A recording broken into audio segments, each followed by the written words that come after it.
19ஆம் நூற்றாண்டிற்கு இடைப்பட்ட காலத்தில் மலேகத்தை நாம் அறியாத ஒரு வகை தாவரம் சூழ்ந்து கொண்டது.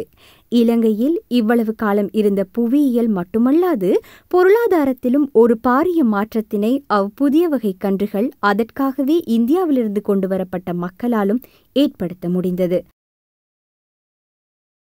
அபின் யுத்தத்தின் பின் சூரியன் அஸ்தமிக்காத தமது ஏகாதிபத்தியத்தை பாதுகாப்பதற்காக பிரித்தானியா தான் அடிமைப்படுத்திக் கொண்ட ஒவ்வொரு பிரதேசத்திற்கும் ஒவ்வொரு வகை பயிர்ச்செய்கையை அறிமுகப்படுத்தியது.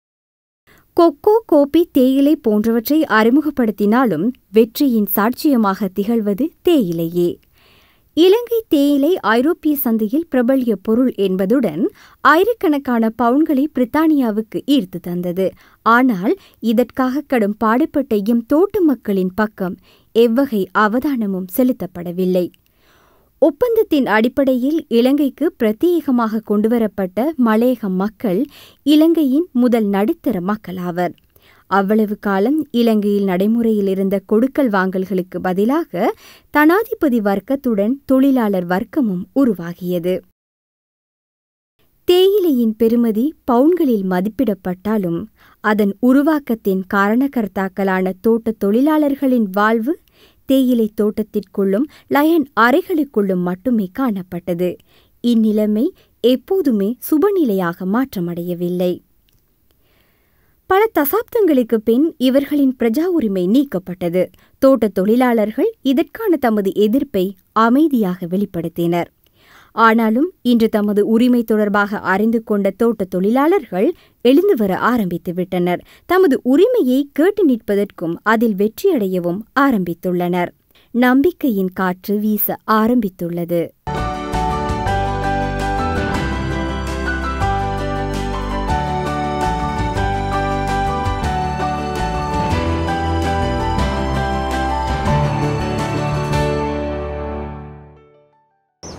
சௌமியமான இந்த சூழலில் சூரிய ஒளியின் இளம் கதிர் தேயிலை தளிர்களில் ஒளிபரப்புகிறது. பல நூற்றாண்டுகளுக்கு முதல் இதே போல தேயிலை தளிர்களின் மத்தியிலும் சூரியன் தனது செவ்கதிர்களை பரப்பியிருக்கலாம். அன்று போலவே இன்றும் காட்சியளிப்பது இது மட்டுமல்ல.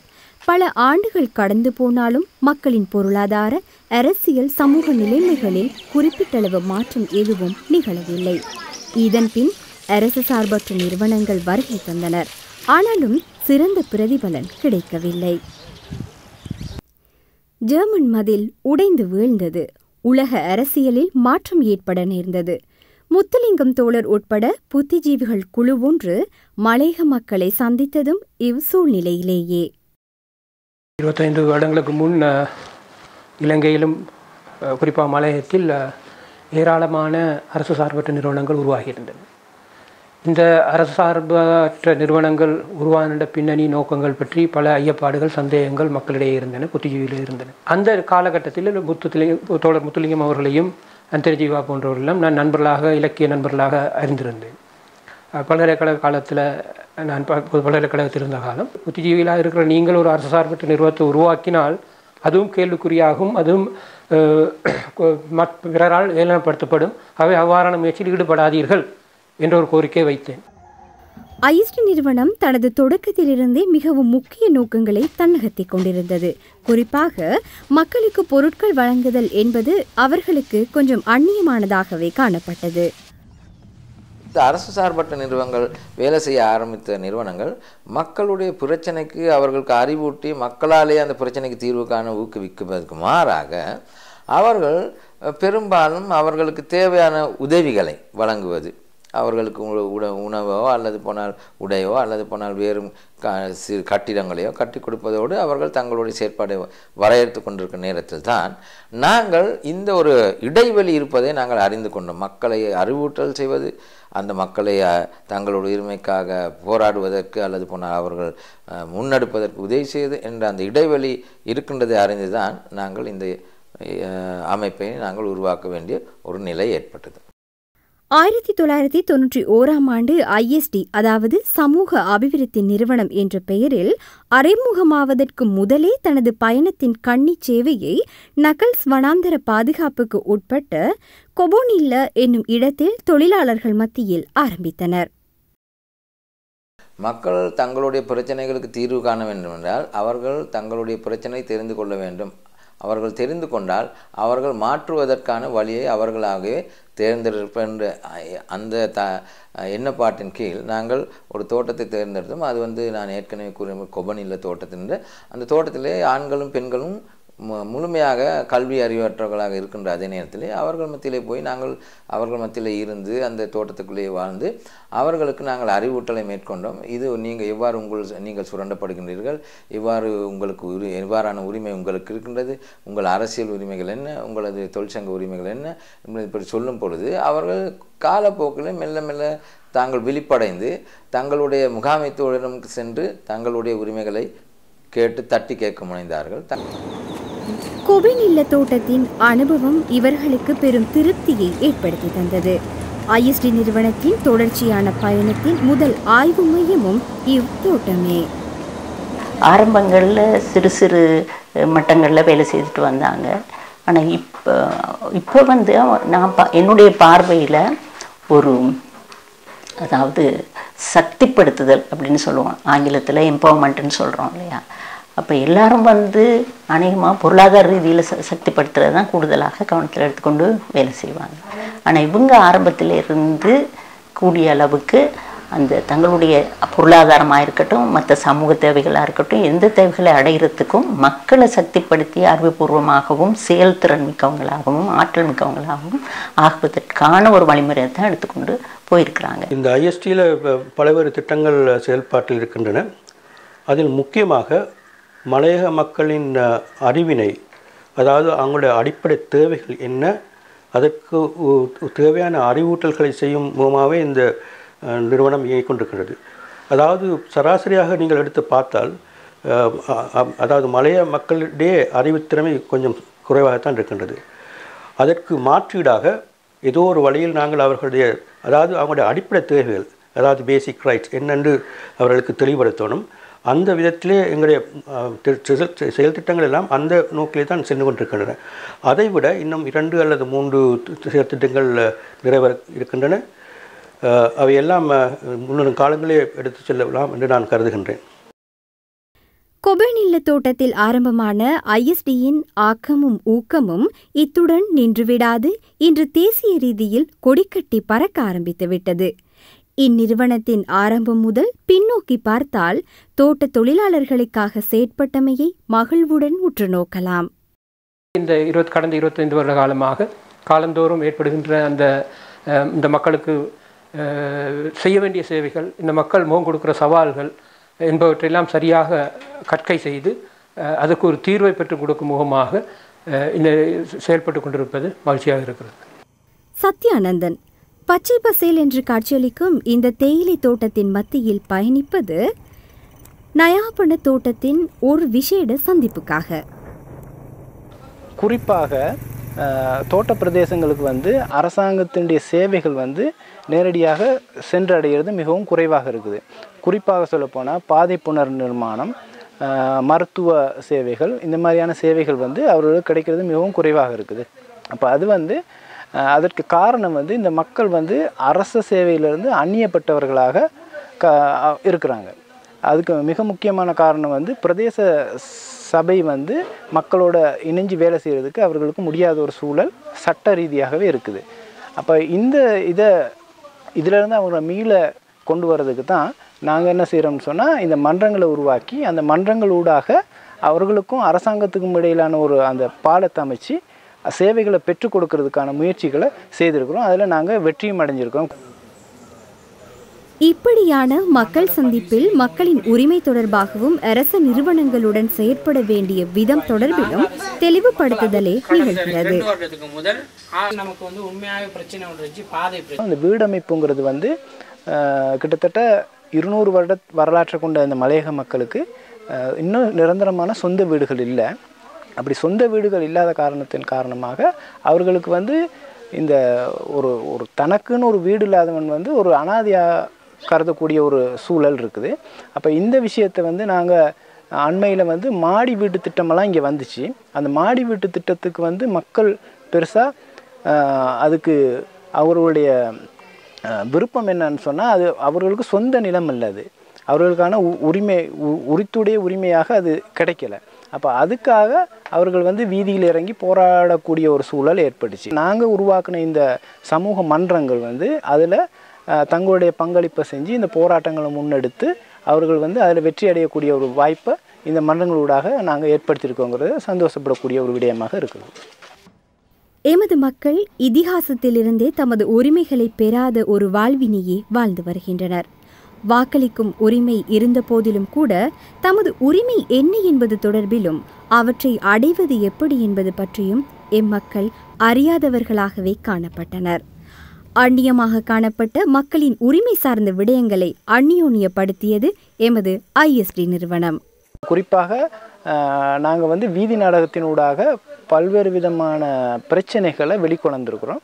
பாரம்பரிய கலைகளை நாங்கள் இதில் சேர்த்து தான் அந்த வீதி நாடகத்தில் செய்கிறோம். மக்கள் கலைகளே ஊடாகவே அவர்களுடைய விஷயங்களை சொல்கிறதன் ஊடாக அவர்களுக்கு அது எளிதாக போய் சென்றடையுது. அதனால் நன்மைகள் பெறக்கூடியதாக இருக்குது.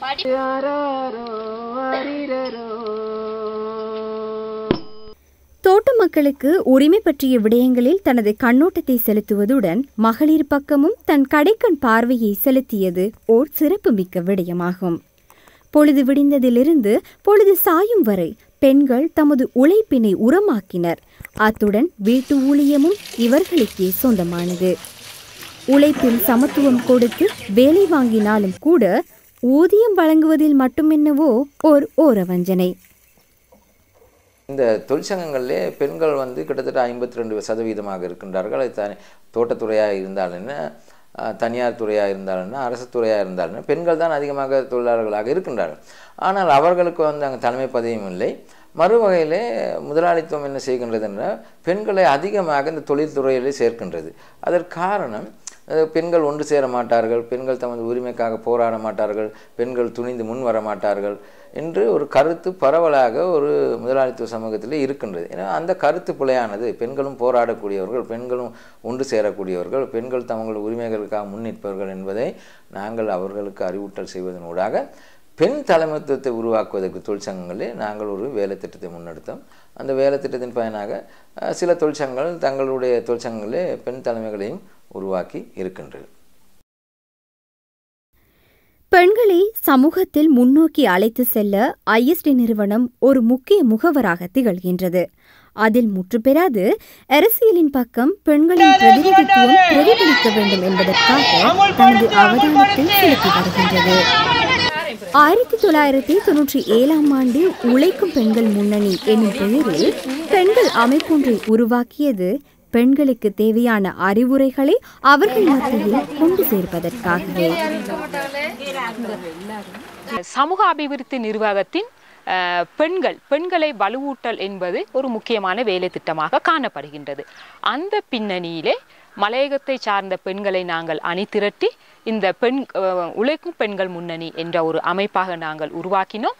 அந்த அமைப்பு 1997 ஆண்டு முதல் 2011 ஆண்டு முதலாக பெண்கள் அமைப்பாக இயங்கி வந்தது. 2011 ஆண்டளவில் நாங்கள் பல நடைமுறை தேவை காரணமாக அதனை பெண்களுக்கான முதலாவது தொழிற்சங்கமாக அதனை பதிவு செய்தோம்.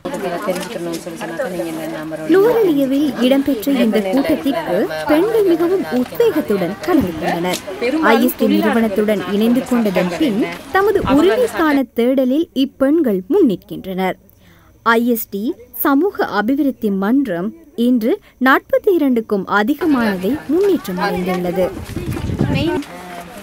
2009 ஆண்டில் பெண்களின் உரிமை போராட்டத்திற்காக உருவாகிய ஒரு ஆயுதம்தான் சபதம். இந்த பத்திரிகை அடைப்பட்டு கிடந்த என் மகளிரின் தெளிவுக்கான திறவுகோலாக திகழ்ந்தது. நாங்கள் உண்மையிலே சபதம் என்கின்ற காலாண்டு இதழை வெளியிடுகின்றோம். இந்த காலாண்டு இதழில் நாங்கள் அவ்வப்போது நாங்கள் தொழிலாளர் பெண்களை அணுகி அவர்கள் முகம் கொடுக்கும் பிரச்சனைகள், அவர்கள் எங்களுக்கு முன்வைக்கும் பிரச்சனைகளை அடிப்படையாக கொண்டு தான் அந்த சம்பவ கட்கைகளை தான் இந்த சபதம் பத்திரிகையிலே நாங்கள் வெளியிடுகின்றோம். உதாரணமாக தொழில் உரிமை மீறப்பட்டால் ஊழியர் சேமலாப நிதியம், ஊழியர் நம்பிக்கை நிதியம் போன்ற தொழில் உரிமைகள் மீறப்படும் போது அந்த தொழில் உரிமைகளுக்கு சட்டத்தில் தொழில் உரிமைகளை பெற்றுக்கொள்வதற்கு எவ்வாறான சட்ட நடவடிக்கைகளை மேற்கொள்ள வேண்டும், எந்த அரச நிறுவனத்தை அணுகி இவர்களது உரிமைகளை பெற்றுக்கொள்ளலாம் போன்ற விளக்கங்களை தான் நாங்கள் மிகவும் இலகுவான மொழியிலே அவர்கள் இலகுவாக தெரிந்து கொள்ளக்கூடிய வகையிலே புகைப்படங்களுடன் கூடிய கார்ட்டூன் போன்ற படங்களுடன் கூடிய செய்திகளாகத்தான் நாங்கள் இதனை வெளியிடுகின்றோம். தோட்டத்துறை பிள்ளைகள் மத்தியில் சஹானாவும் ஒருவர். ஆனாலும் எதிர்காலத்தை எதிர்நோக்குவதற்கும் சவால்களை வெற்றி கொள்வதற்கும் ஏற்ற ஏதோ ஓர் அதிர்ஷ்டம் இவரிடம் காணப்படுகின்றது. எங்களுக்கு நாங்கள் இந்தளவு வளர்ந்துருக்கோம்னு சொன்னால் அது ஐஎஸ்டி நிறுவனம் தான் ஃபஸ்ட்டு நாங்கள் நன்றி சொல்லணும் அவங்களுக்கு. ஏன்னா அவங்க மூலியமாக தான் எங்களுக்கு இப்படி ஒரு தையல் தொழில் பெண்களுக்கான அவங்களாலே சொந்த காலில் நிற்க முடியும் அப்படிங்கிறது உணர்த்தினது தான் ஐஎஸ்டி நிறுவனம் தான்.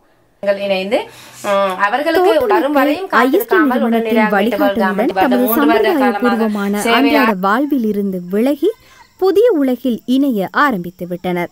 குறிப்பாக இளைய சமுதாயம் மற்றும் சிறு பராயத்தினர்களே இவ் அனைத்து விடயங்களினதும் பிரதிபலன்களின் உரிமையாளர்களாக திகழ்கின்றனர். யுவானிகா இவர் USA மற்றும் சிலி போன்ற நாடுகளின் இளைஞர்களுடனான ஒரு சந்திப்பில் ஈடுபட்டார். பாடசாலை காலத்திலேயே தமது கருத்துக்களை பிற நாட்டவர்களுடன் பகிர்ந்து கொள்ள கிடைத்தது. அவர் பெற்றுக்கொண்ட அறிவினையும் அனுபவத்தினையும் சிறார்களுக்கு பகிர்ந்தளிக்கின்றார்.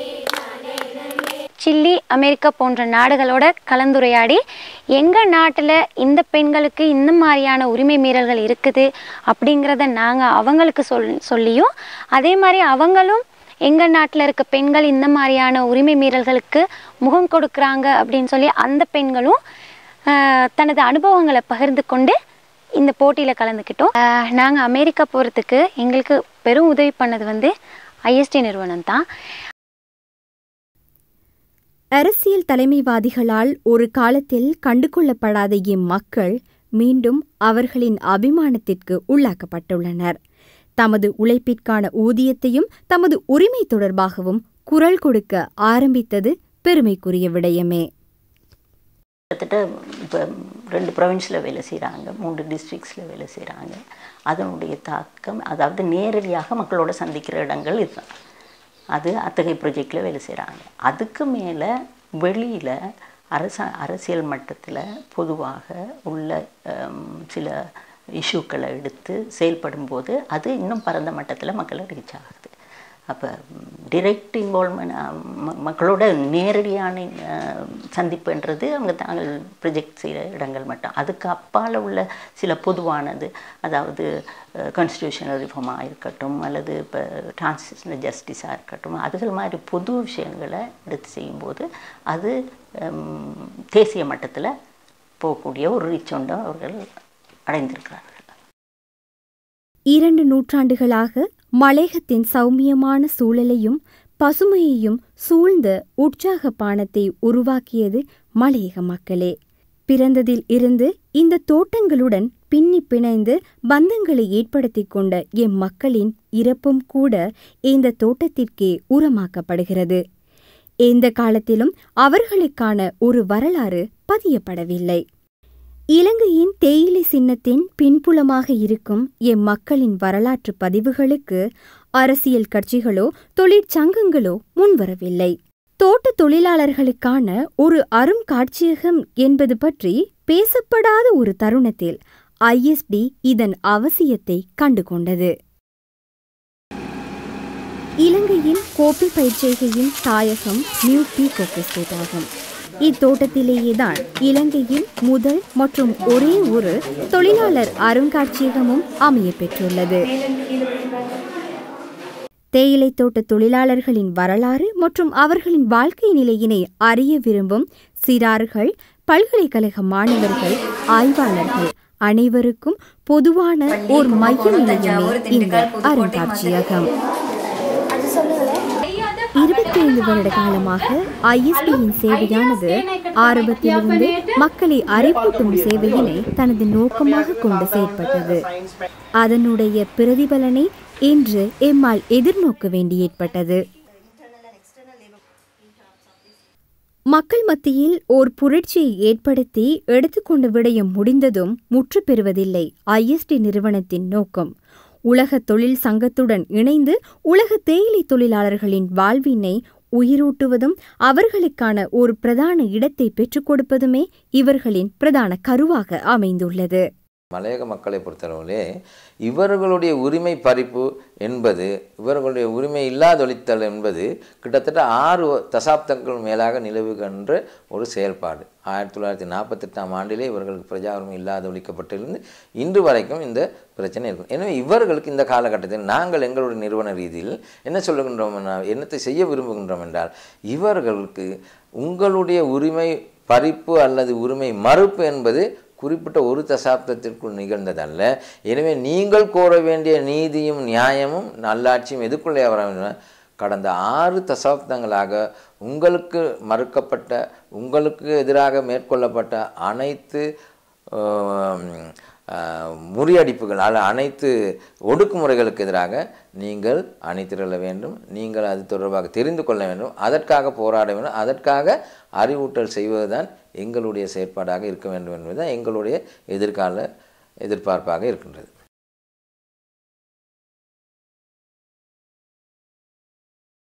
ஆக்கிரமிப்பாளர்கள் இலங்கையை விட்டு சென்றாலும் கூட தோட்ட தொழிலாளர்களுக்கும் தேயிலை செடிகளுக்கும் இடையே இணைக்கப்பட்ட சங்கிலி பரம்பரையாக இன்னும் கோர்க்கப்பட்டு கொண்டுதான் வருகிறது.